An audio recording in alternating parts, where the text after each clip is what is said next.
গোপন খবরের ভিত্তিতে বটতলা ফাঁড়ির পুলিশ এবং পশ্চিম থানার পুলিশ যৌথ অভিযান চালিয়ে উদ্ধার করে বিপুল পরিমাণ ড্রাগস। ঘটনা বটতলা এলাকায়। সাথে আটক করা হয় দুজন ড্রাগস কারবারিকে। আটককৃত নেশা কারবারিদের নিয়ে আসা হয় পশ্চিম থানায়।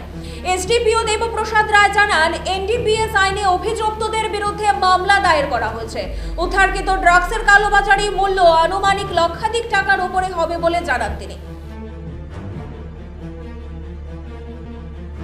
বিরোধী অভিযান যেটা ধারাবাহিকভাবে চলছে, সেই ক্ষেত্রে গতকালকে একটি সাফল্য পাওয়া গেছে। পশ্চিম থানা ওসি পরিতোষ দাস এবং বটতলা থানার ফাঁড়ি থানার ওসি শুভদীপ, ওরা জয়েন্টলি একটা অ্যাকশন করেছে।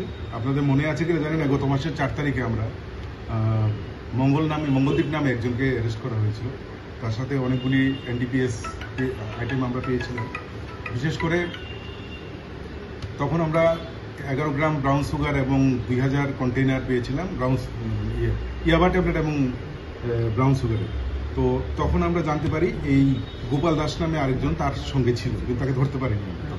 তো পরবর্তী সময়ে গতকালকে রাত্রে 9টা নাগাদ বটতলাতেই বাজারেই রেড করে সেই তার সঙ্গী যেটা ছিল গোপাল দাস, তাকে অ্যারেস্ট করা হয়েছে। তার কাছে 210টা ব্রাউন সুগার কন্টেইনার পাওয়া গেছে এবং তার সঙ্গী আরেকজন রাকেশ দেবনাথ, ওকেও অ্যারেস্ট করা হয়েছে।